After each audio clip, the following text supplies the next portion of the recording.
Hi, I'm Phil, and today I'm going to talk about the second of my programmable watches. And this one's called the Bangle.JS, and it's version 2. The JS stands for JavaScript. Okay, let's have a look at it. So the overall watch, I'm going to use this mind map and just open up all the different areas so we can describe it. And what this watch is, it's a hackable JavaScript watch. And before I compare it, I'll compare it against what I want. So I'm setting up a use case. And what I want is a wearable watch, which I'll use on a daily basis. It's going to be programmable, which means I can put code in it, and it's my code. And it can do some of the things that I want it to do. It's got to be reasonably stylish and easy to use and easy to wear. So it's got to be interactive. So I'll interact with the screen and perhaps one other button. I also want it to be connected. So it can go onto a network. It can be connected to the environment. So it should have a GPS sensor and sensors to detect my movement, such as a heart rate meter. So it's got to be reasonably responsive and easy to use. So I want to be able to use it within 10 minutes of opening the box. And it should be intuitive, so I don't have to go and read a complex manual. So pressing the button, dragging on the screen when it has a touch sensitive screen, or tapping on an icon to launch a application. That's acceptable to me. And I want it to be reasonably robust, for example, waterproof.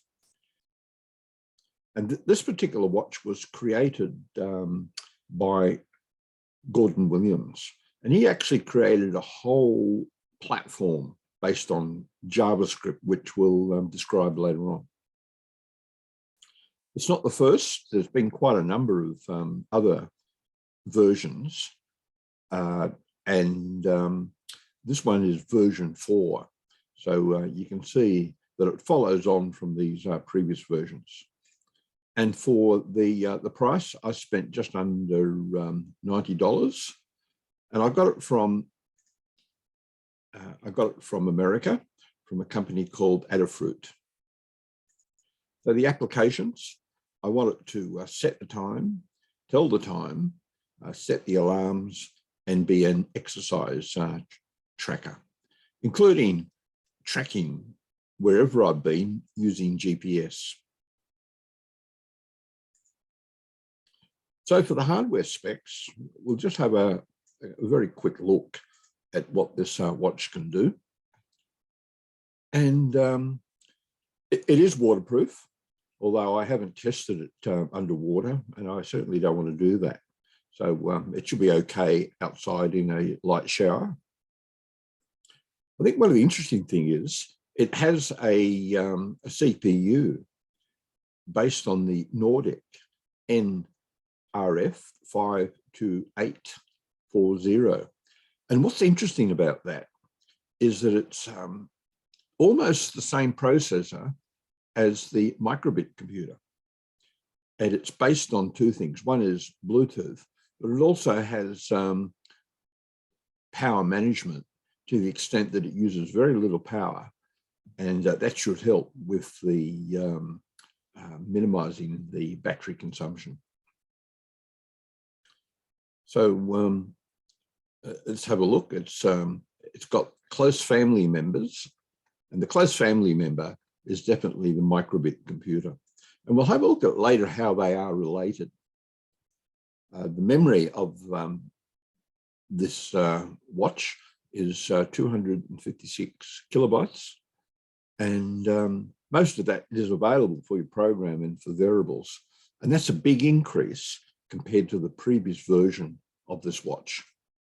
But in addition to that fast RAM, there's also flash memory and additional memory via a serial port, all built in. The display's one of the interesting things about it, because it has a backlight, but you can always see the watch. It doesn't need the backlight on all the time. And that makes it very easy to use, because you just look at the watch and it's there. The touch screen is, it has a touch screen, and looking at the GPS, it uses a GPS chip, which I'm already familiar with, and it's quite fast. So it's got its own real-time clock for a fast hot start, which should be less than 1 second. And that's pretty good if you're going, say, in and out of a tunnel where the GPS is just not, or the GPS signal is just not immediately available. However, it's hard to know exactly which version of this chip is used, because there's only one version that actually supports all the GNSS systems. So I suspect it does support them all.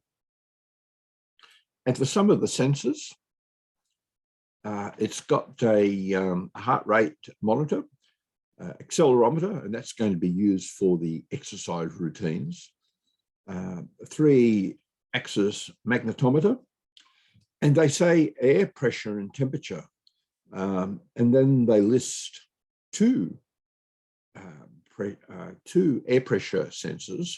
So I don't know which one is the one that's actually used, but I am familiar with the Bosch BMP280, and that can also be used for altitude measurements, and also to improve the accuracy of the measurement given by the GPS.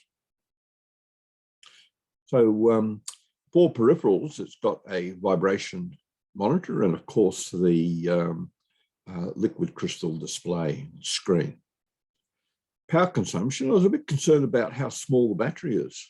It's only 200 milliamp hours. And they produced previous versions of this watch which had double the capacity of that. They claim, though, that can last 4 weeks on standby.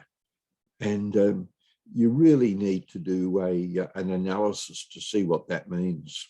So if we look at it, the power consumption, I've created this spreadsheet, and you can see that you're hardly using the watch, 5 minutes a day, and you can get about a month, that is 38 days, using this watch. So let's have a look at a bit of the software. And you really need to do everything with a browser. It doesn't use a serial comms port. It uses Wi-Fi. And there's 2 ways of going about this. One is to use this JavaScript IDE called Espruino. And Gordon Williams was the one that created this. Let's just open up to see a couple of things, what it's like. So to actually program in JavaScript in the IDE, all you do is just enter code like this. So there's some simple code. And for some more complex code, like this one here, the size of the JavaScript isn't all that big. You can actually see what it looks like here. And these are some of the APIs or the classes that it calls. So if you want to show a message, show an alert, you would use one of these. And you can see within the code how that's been used. But there's no need to do that. You can actually start off with using apps from the App Store. So there's a app loader, which you load via a Chrome browser. And I've already uploaded some apps, and they all work. The calendar, GPS info, and a GPS recorder.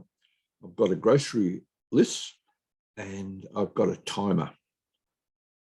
To get this working with an Android phone, you're supposed to use Gadget Bridge. But while I've loaded that, I haven't actually had much success in getting that to work. And similarly with the iPad, it should be able to download notifications from your iPad to the watch.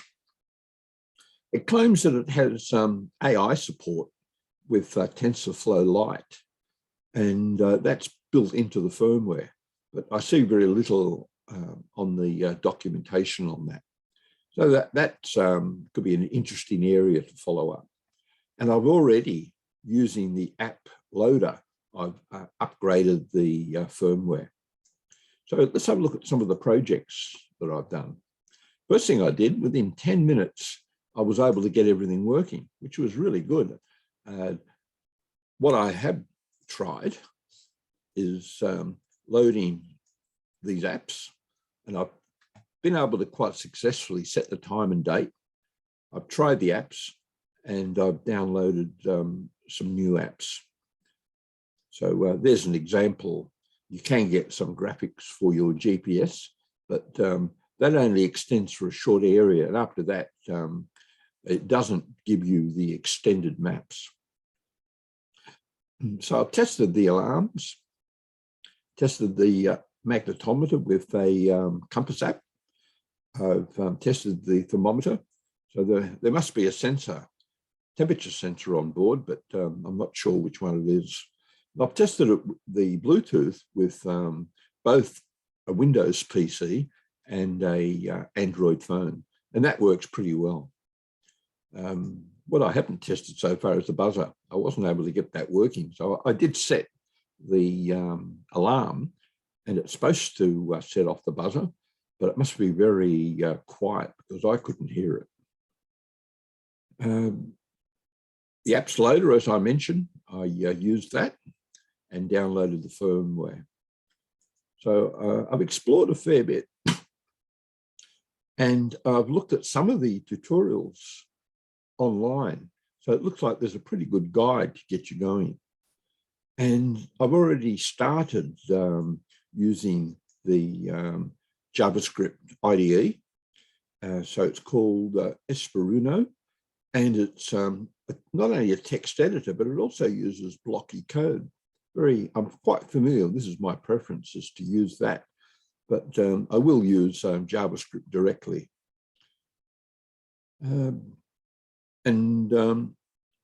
Looking at a couple of the projects, I've been able, this is the one that I have tested out. So if we zoom in on this one, see if we can just make that a little bit bigger. So there's the code. I was able to create this app drawing the temperature on the screen, and that worked quite nice. So I was able to emulate that also on the Chrome app. So there's another example of how that works. So let's have a look at some of the other projects that I've been working on.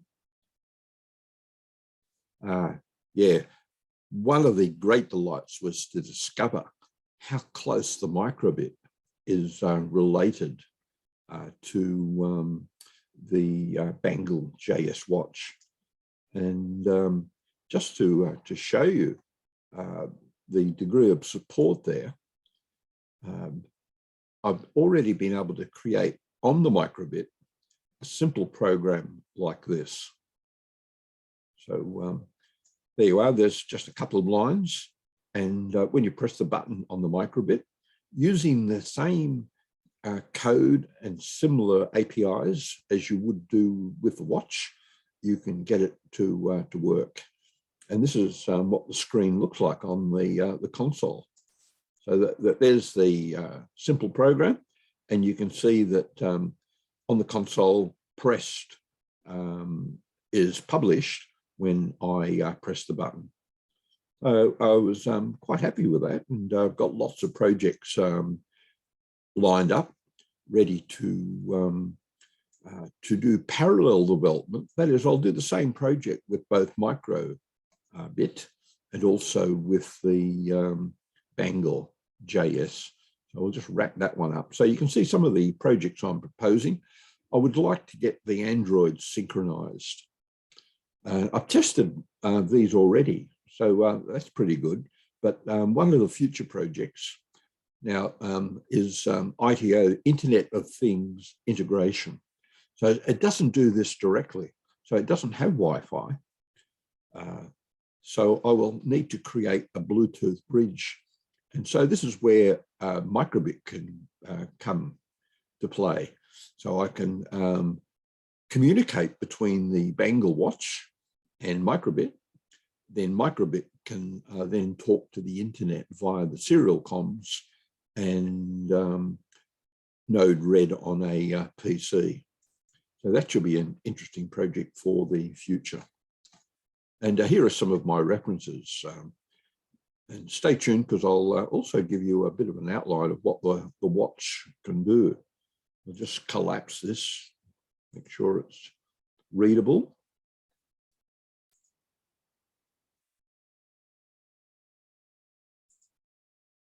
Perhaps before I give you the references, I'll give you the overall critique of it. Okay, so it's got some good points. No watch is perfect. And the good points are that it is easy to use. It comes from a good developer and a good support, including a whole development environment. It displays all the time, so you don't have to press buttons or do too much to quickly see what the time is. It's also supplied by reputable suppliers. And for software development, you've got plenty of support. And what I really like is the microbit using the same development environment and programming in JavaScript. The battery life, I would expect, even though they promise up to 4 weeks, I think in normal use, I'll get about a week out of it. And in the first couple of days, I had to charge it because I was using it quite a lot, including quite a lot of GPS. I'm quite familiar with the GPS chip, so that should be interesting, and I'm looking forward to programming that. It's got plenty of memory. Now, the things that are not so good about it are these. It has limited communications, that is, there's no Wi-Fi, and I don't like just relying on Bluetooth, but it can be made to work. Some of the documentation, particularly things like the temperature and pressure sensors, are inaccurate on the website, and some of the apps are not, there's not many apps. Some of them didn't work, but one good thing about them is you could use some of them. They're not all complete with the script, but some are, and it's really a good way to learn is to load those onto the JavaScript IDE and have a tour, navigate through the code, and you'll soon learn how it can be used. So while the software development's not bad, there's no IDE support, Arduino IDE support, and there's no app API dictionary. So I still have to find that, but it's not so easy. Although I did find one for the microbit. There was quite a good list of all the classes and the APIs that you can use. You can't open it up. There's no screws. So if you have a defective battery, it looks like that's the end of your watch. Unless you want to be very careful opening it, but then you'd have to glue it back together again. For the user interface, I couldn't hear the speaker. So that was a downside. And I've yet to do some serious program development. Some of my initial programs definitely work. And I'm a little bit uncertain about the use of web Bluetooth. So it seems to work so far, but I've yet to do some more tests on that. Okay, for some of my references, I'll just open up these and you can have a look. There's a little bit more on the software. Plenty actually for you to follow up. And just moving down. All of the, well, not all of, but most of the sensors have got data sheets and you can work your way up after reading the data sheets and mapping that onto the APIs that support that. So that's something that's to follow up on. And you can see the history of this whole thing on the Hackaday.io website. You can see how the previous generations of this watch have been developed. So getting it now, you're benefiting from that. And you're also benefiting from the fact that there's been a couple of versions on Kickstarter, and it's pretty mature at this stage. And of course, I'm looking forward to the microbit, and there's a website that covers all of the software and hardware quite extensively. And that's all for the time being, except stay tuned and I'll give you another video segment that demonstrates the use of the watch.